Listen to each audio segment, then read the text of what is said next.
Good morning. In criminal trial, there are three categories of trial subdivided. Number one, summon cases. Number two, warrant cases. Number three, trial by sessions court. And subdivisions are all these cases by a police report filed under 173 CRPC or by public servant or private individual filing under section 200 CRPC. That goes up to sessions court. There before sessions court there are another branches.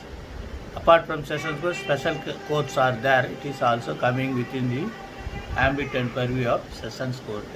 Apart from statutory special provisions for conduction of trial like POSCO cases, wherein there are special provisions to screen the victim from looking the accused and the accused staring at the victims. All these things are there.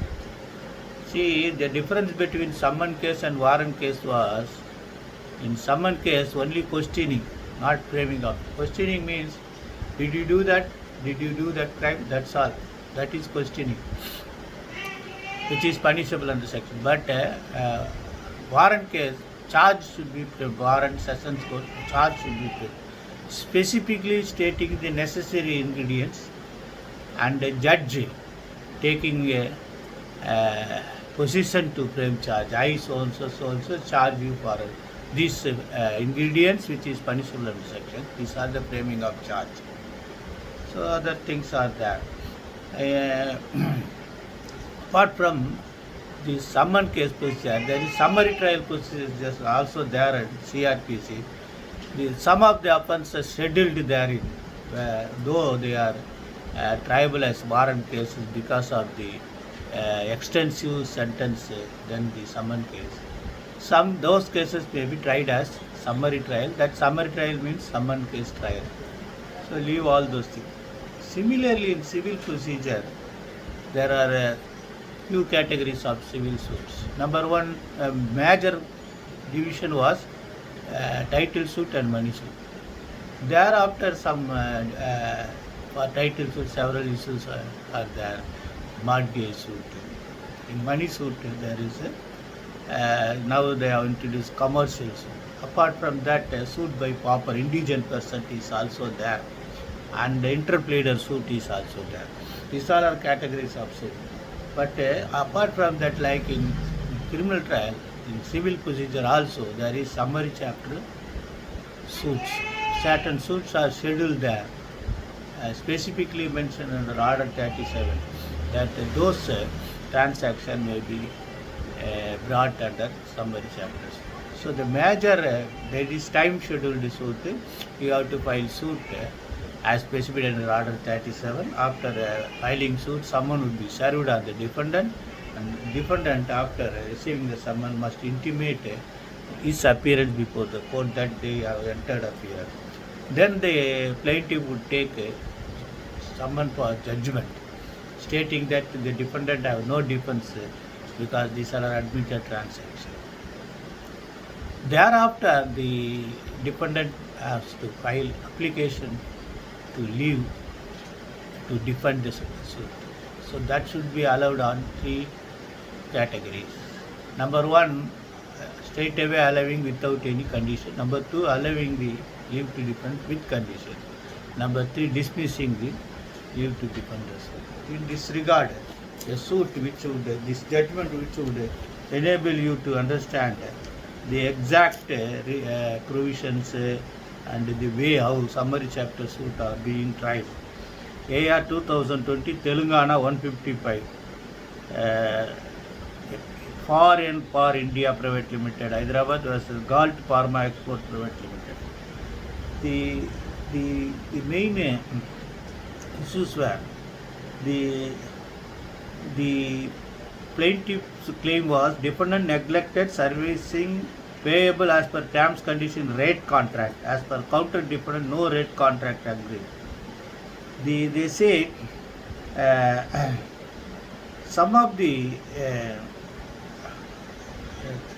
claim of the plaintiff is beyond the law of limitations. Therefore, they want to defend the suit, and they say some of the bills were manipulated. So the lower court has rightly allowed the leave to defend unconditionally. So that was challenged. They, they, they have discussed the various aspects in the judgment. We are really wanted to know what is and the way how the summary chapter is being dealt with. Kindly go through the judgment. Finally, they have said because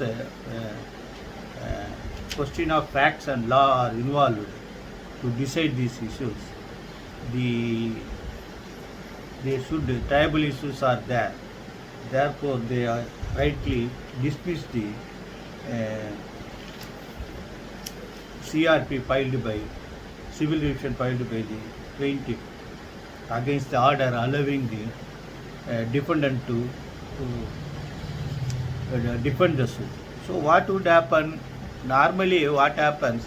Normal suits we have to file plaint, then they have to file written statement, then issues to be framed, then list of examinations of the witnesses, cross-examination therein, document marking, then after defendant's evidence and marking document, cross-examination, then argument in between, some local inspection, what not.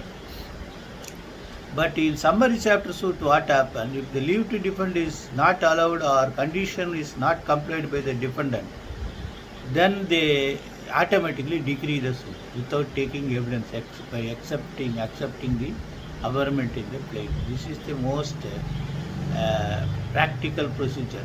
Normally these suits are being filed. Like that only chit fund transaction also, they have facilitated the registrar of chits to do the cases, because chit transactions are admittedly on records.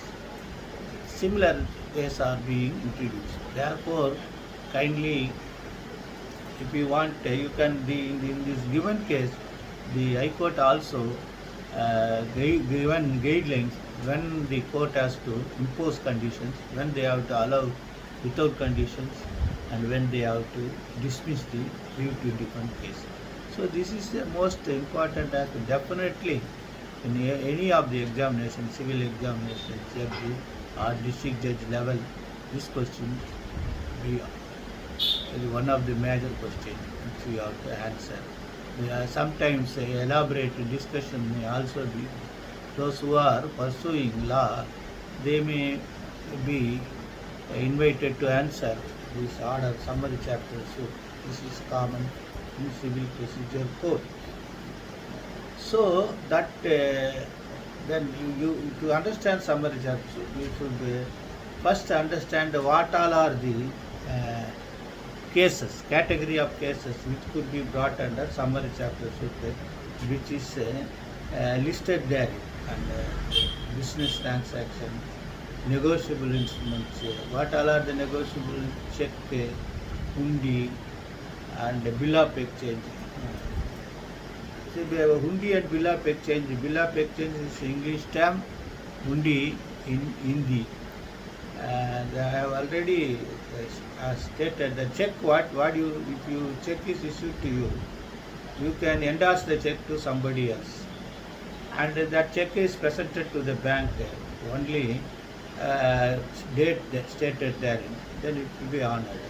But in a bill of exchange, it is a private transaction between one person to other while dealing with business transaction, and they will give a letter of undertaking to pay to the person from whom he is liable to pay on or after that date with so much of interest. These things would be there.